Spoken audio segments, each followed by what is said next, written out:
Alright, hey guys, so we're just going to add a little bit to Unit 4 Lecture 2. Unit 4 Lecture 2B, fairly short one, but I wanted to treat acids kind of with their own little small lecture, and this one will allow you guys to correctly finish up ChemQuest 18, which is the advanced ionic bonding, and you should notice, if you guys already began that, there's a bunch of questions on acids, alright?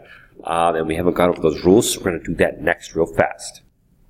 Alright, so first of all, what is an acid, and how do you recognize one when you see one?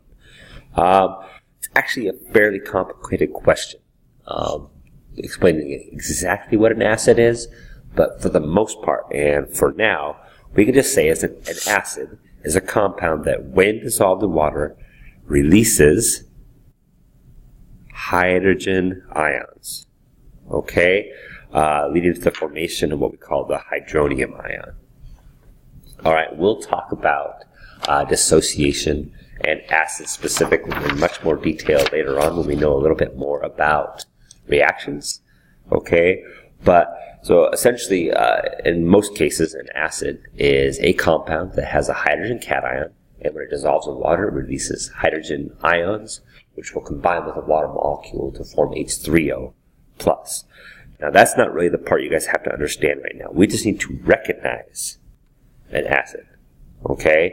And the way we'll recognize it for now is a compound in which hydrogen is the cation. Alright, so in most cases we've dealt with some sort of metal being our cation, like sodium or magnesium. And in the case of the lab, we talked about copper, that transition metal, being our cation, okay? If hydrogen, which is in that +1 column, and if you guys don't recall, I talked about hydrogen being a little goofy, but we can treat it like a +1. And this is the same case in acids, right? It acts like a cation. It's a +1 charge, except it behaves a little differently once it's dissolved into water, okay? So here's some common acids that I'm sure you've heard of, or many of which I'm sure you've heard of. Notice all of them have hydrogen as the cation, that positive part of the ionic compound. Okay, so this would be hydrochloric acid, sulfuric acid, hydrofluoric acid, carbonic acid. So for now, in our naming of our acids, anything where hydrogen is the cation, that's where it's written first, okay, is an acid. The only exception to that, of course, would be water. Okay, so yes, hydrogen is written first there, but technically, water is just a different beast altogether. Okay, but other compounds we might see hydrogen written in to the formula, but it's not written as the cation. So anytime hydrogen is written first, with the exception of water, we're just going to assume it's an acid, and we're going to use the acid name. Okay, so you guys remember that. We're looking for hydrogen as the cation, which means it's written first. That's going to tell us it's an acid, and we will use the acid naming rules. Alright, moving forward. So binary acids. So binary acids is where a hydrogen cation is so we have a hydrogen cation with a single nonmetal anion. So we're essentially looking at where hydrogen is combined with an element from the periodic table, not with a polyatomic ion.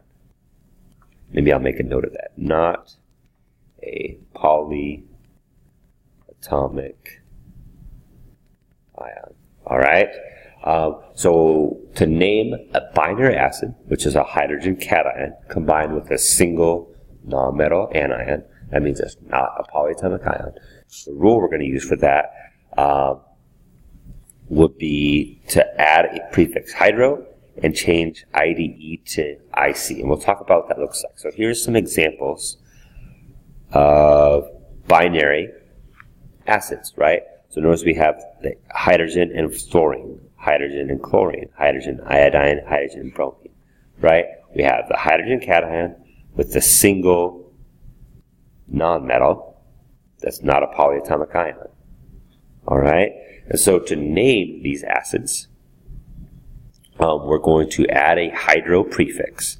So rather than saying HF as hydrogen fluoride, we'll just have hydro as our prefix instead of hydrogen. Alright? And it's saying hydrogen fluoride, we would say hydrofluoric acid. Alright? So HF, like we just said, so instead of saying hydrogen fluoride, which would be the rule we used for our binary ionic compounds that are not acids, we would name this hydrofluoric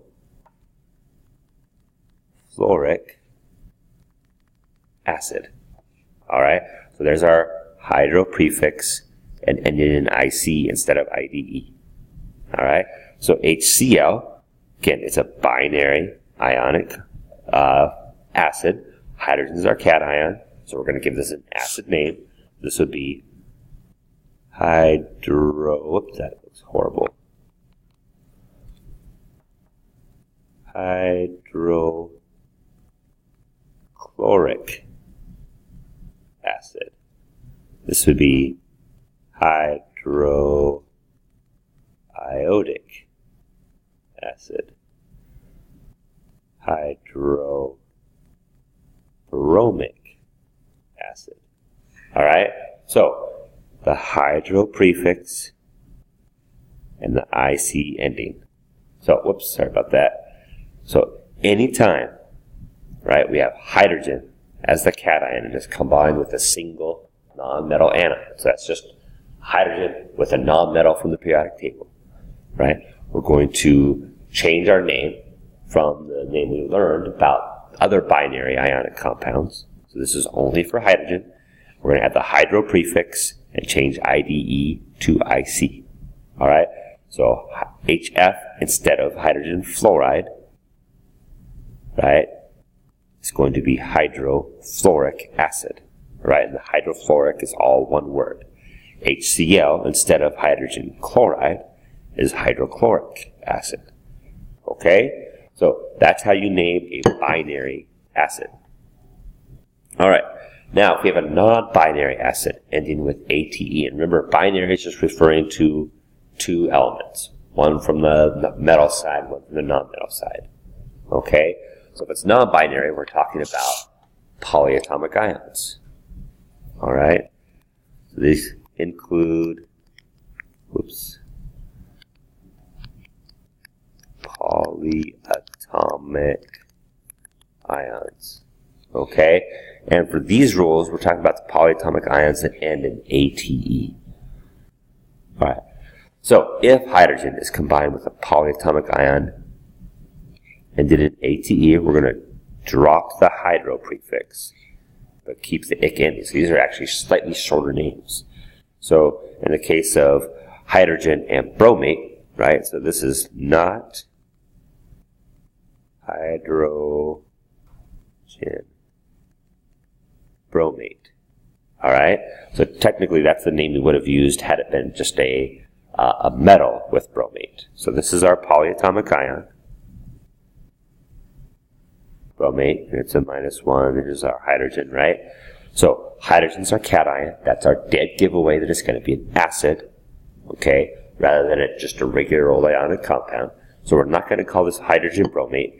And we're going to drop that hydro prefix because it's bromate, not bromine. Okay? So we're just going to call this bromic acid. So instead of, because it's bromate and not bromine, right, the polyatomic ion, we drop that hydro prefix. So rather than hydrobromic acid, it's just bromic acid. Okay? So here we have hydrogen and sulfate, right? So it's not going to be hydrosulfuric acid, it's just sulfuric acid. Okay, and here we have hydrogen with carbonate, so this would be carbonic acid. Okay, so as you guys grow with your proficiency in this, right, we're going to begin with recognizing acids first. Anytime writing hydrogen as the cation, it's an acid.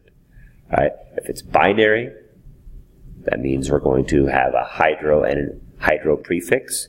If it's non-binary, ending with ATE, we drop the hydro prefix, but we still end in IC.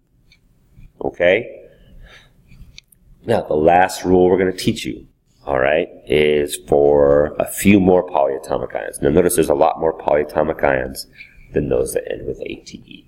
We're not going to go through every single acid naming rule. That's going to put you guys on overload here. All right, but we're going to add one more.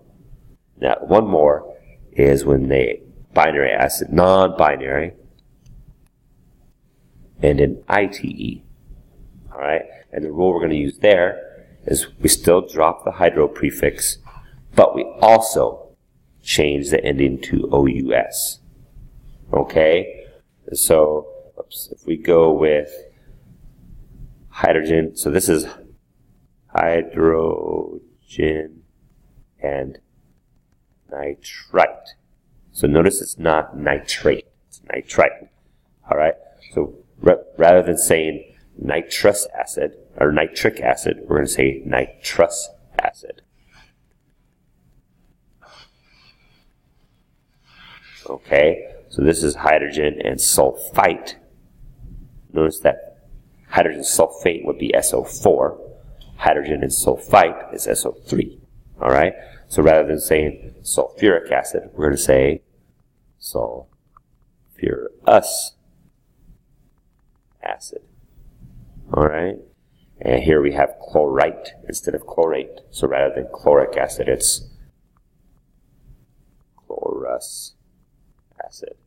Okay, now these are rules. I know we're adding rules. We're adding more and more rules as we go, but you guys are going to get lots more practice, right? So once you're done with this ChemQuest, there's another sheet where you're just going to have quite a few examples, right? So you're going to have some acids mixed in with other ionic compounds. So you have to recognize when hydrogen is there, we're going to change our naming rules. The formula rules are the same. Treat hydrogen like a +1, just like any other +1. We're not, notice that formula rule doesn't change. It's still a plus with a minus, and the balances, if the balance charges, that all remains the same. But the naming is different, and that's where you guys have to get used to these three rules, right? So we got a rule for binary acids. We got a rule for non-binary acids where the polyatomic ions end in ATE. And we have another rule for non-binary acids where the polyatomic ion ends in ITE instead of ATE. All right? I think that's enough to be getting on with. All right. Peace.